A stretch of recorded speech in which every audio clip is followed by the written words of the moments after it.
Okay, it's been a while since we've done one of these. This is an actual voiceover video where we actually talk about what's on the footage and so, isn't it? Yeah, it's been a hot minute. Maybe fixed wing days was the last time we did I think this. it would have been a while ago for sure. So all this video was actually shot during your birthday. This is your birthday this year on the 21st of May. Weather was absolutely perfect and you wanted to basically go flying all day. And that was flying literally everything from racing quads to fixed-wing aircraft through to chasing, as you can see here, Vampire with the DJI quad. Yes, that was Aussie RC Playgrounds Vampire. If you want to see his video on fixed wing, we might be getting into fixed wing again. I might be getting into EDFs I've been getting again. into fixed-wing. Okay, we already are flying fixed wing again, but I'm thinking about getting into scale. Not scale modeling? Is it called scale modeling? Semi-scale probably. Yeah, I mean it's like it's still ready to go and stuff. It's not You don't want to be building. You haven't got time to build anything really. Yeah, but definitely doing some of this follow footage has gotten me real. I like keen. some of the free wing stuff. They seem to all the free wing aircraft seem to fly really good. EDFs I'm talking about. Yeah. Here. So don't be surprised if in a little bit there's a lot more fixed wing content coming out soon.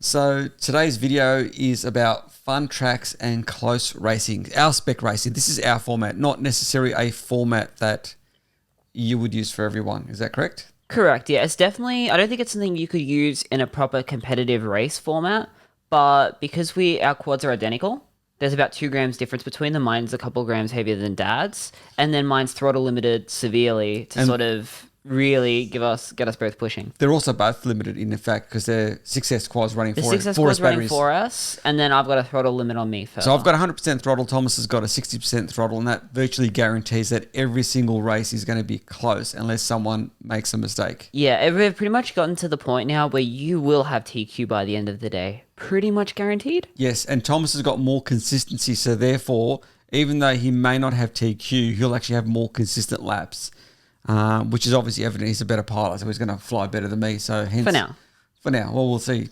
So as far as the track design goes, what we tend to do is basically split the track up in half. Yeah, we place 2 gates. One is sort of the start gate, it's predetermined. Another gate on the very opposite side of the track. And then we literally flip a coin, or in my case, ask Siri to flip a coin for me, to determine which direction the track's going in and who's building which half of the track. And then we just go take equal elements, go out. So what we've got is, once we've got those gates set up, what we've got is basically 2 gates, a flag, and a dive gate each that we can use any way we choose. So Thomas had the right-hand side of the track. And what was your idea behind that? I like the way you actually incorporated the gravity gate as an element you sort of flew past and then flew through. Yeah, I really wanted to try and bring that adventure feel. One, it was my birthday. I really wanted something that was really fun to sort of look at while you're racing. And 2, I really just wanted to be sort of snaking, really flowy. I guess, I really love the Tokyo Loop Racer feel that I made ages ago. So sort of reproducing a bit of that in a slightly smaller space because the the spec quads are quite a bit slower than our race quads.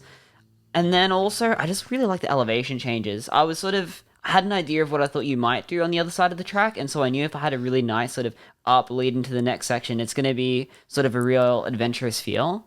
And I think I pulled it off. Yeah, your side was actually really good, and your side really did play into your skill set.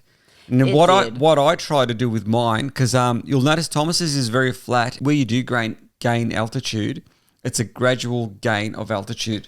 Now, What I did was I put in what I thought was a power loop from a gate into a gravity gate, and the intention with that was that should slow his quad down because he won't have enough power to do that really efficiently. I wasn't anticipating the way you were going to take the gravity gate. Yes, which you'll see in the video next, but there's definitely one thing that's became really distinct. I guess because you've got more power to leverage, you tend to like the acceleration parts of the track, where it's a lot of you slow down and you have to pick up speed again.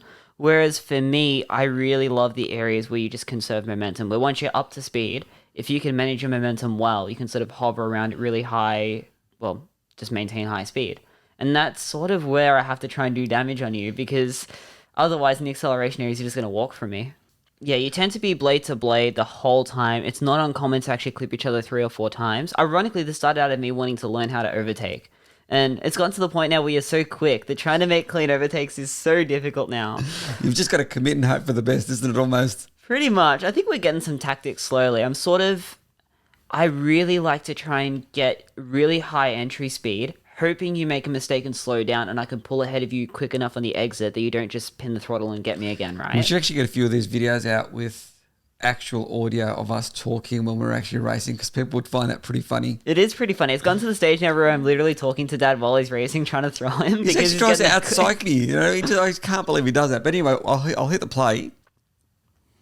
So this is the start. You've got Thomas on the left and myself on the right. And I'm doing pretty good here. He just gets in front of me somewhere around about there. And I'm just trying to be neat. And I'm making little blunders. You can see Thomas. That was where I got you there. Thomas takes the gravity completely different to the way I do. It just saves him gaining too much altitude, doesn't it? Yeah, altitude really slows down this thing. And then also, it is kind of a tighter line, I think. I think in this case, because of the separation you had from the normal gate to the dive gate, it made that line really doable quite precisely, especially with the lower throttle cap. Your throttle resolution was amazing. So Thomas is ahead now. He's actually pulled a reasonable gap on me. And it should be pretty comfortable, but he actually makes a mistake going into the dive gate. So he rises up here and mistake here, and he bounces off. And on entry, I'm about to go through and bang, and I am completely and totally out of it. That's definitely part of the plan. So when that actually happens, at that point, obviously Thomas can continue on. There's no point continuing on. What we do, we call that race, and Thomas gets the first win on that one. Is that correct? And then whatever's left in the battery, we race till the end. And that's exactly what we're doing right here. So this race went the full length, or sorry, 5 laps, isn't it? Went to 5 laps, which is, I think we normally do 8 laps, isn't it? We normally do like anywhere from like 8 to 16 laps, depending on the track size, obviously, and you know how many double backs and stuff there are. But I think this one was like a 10 lapper. Yeah.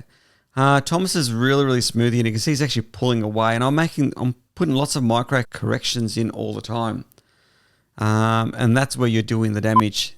You're just so smooth, and you're just taking such clean lines. I think we just saw Ken in the video then. Ken was also here. Ken was there. He was dialing in some quads. That was pretty cool. So we between flying Assassin wings and RC aircraft and going backwards and forwards and doing this, it was quite a fun day. But as you can see, Thomas has pulled a reasonable lead on me, and it's pretty much guaranteed that he's got this race unless he makes a mistake. Which you obviously don't. So, I don't in this one? No, you don't. There's definitely one where I do. But yeah, you can sort of see how close the racing actually gets. This sort of spec racing, I suppose you could apply that to anything, really, couldn't you? You could have 2 completely different quads. So long as you set that throttle cap about right, it's going to be close, isn't it? Yeah, I think it's nice having the same quads, though, just because for us, it means that it's really easy to look at each other's flying and sort of analyze it a bit. It makes it kind of interesting where you know it is the same thing. And you know that, you know, especially for me, I'm not going to be on 60% all the time anymore. It's going to have to start going. We're both looking for tactics. Thomas is trying to find tactics to win as many races as he can against me. Because once we get to a point where I'm winning consistently, he's going to have to basically reduce his throttle cap, aren't you? Yeah, because we've gotten to the point where, especially if there's any 360s, they just kill me now, where it's just I don't have the get up and go to make it happen. And so there are a couple races where I've had to pull. I wouldn't say I've cheated, but he bent the rules. I'll share those in later videos anyway. But what we've also done here is we've actually designed the track on Velocidrone. I'm sort of getting the hang of designing tracks on Velocidrone, and what we've done is kind of got the proportions and gate sizes about right, so it's got the same sort of feel. So what you're actually seeing here is Thomas race himself, as in, well, not kind of race himself. You've got real footage of him actually flying, and on the right-hand side, you've got the Velocidrone. And as you can see, the track is pretty much identical. Yeah, it's scaled up from real life. I think that's what you did to make it more real. I had to scale the track up physically, not only just the gate size, but actually scale the track up to get the right feel, because we had it laid out basically the same size as the real track, and it didn't quite feel right, did it? Yeah, so this is designed more to feel correct to real life as much as possible anyway. And lap times are about the same. You've actually got a throttle cap on your radio at the moment here. I do, and we'll have the settings in the description for what the equivalent of Dad's settings would be and mine would be if you want to try. It's not the same because obviously you're comparing a simulator quad to a real life quad, which is a lot more dynamic, but it still gives you a pretty close idea of what it's like. So anyway, as far as the track goes, you can download it from Velocidrone. Just go into the track editor, and from there select download. And then basically you've got to look for, what's it called again? BMS Racing. BMS Racing. I know, I forgot. You're actually better at using the Velocidrone than me. BMS Racing, and once you find the track, it's only one track up there at the moment, so it should be pretty easy to find. And we might try and keep the names sequential, so it's easy to sort of find their spec tracks. And as we do more tracks and possibly different track designs, you should be able to download those and actually try them out. And then if you want to lay them out in real life, you obviously can, because you know what the track layout is, and fly it for real. But there you go. That is my birthday. It was very fun. I enjoyed the racing thoroughly. I enjoyed spending time with cool people. And we'll catch you in the next video. Catch you later, guys. See ya.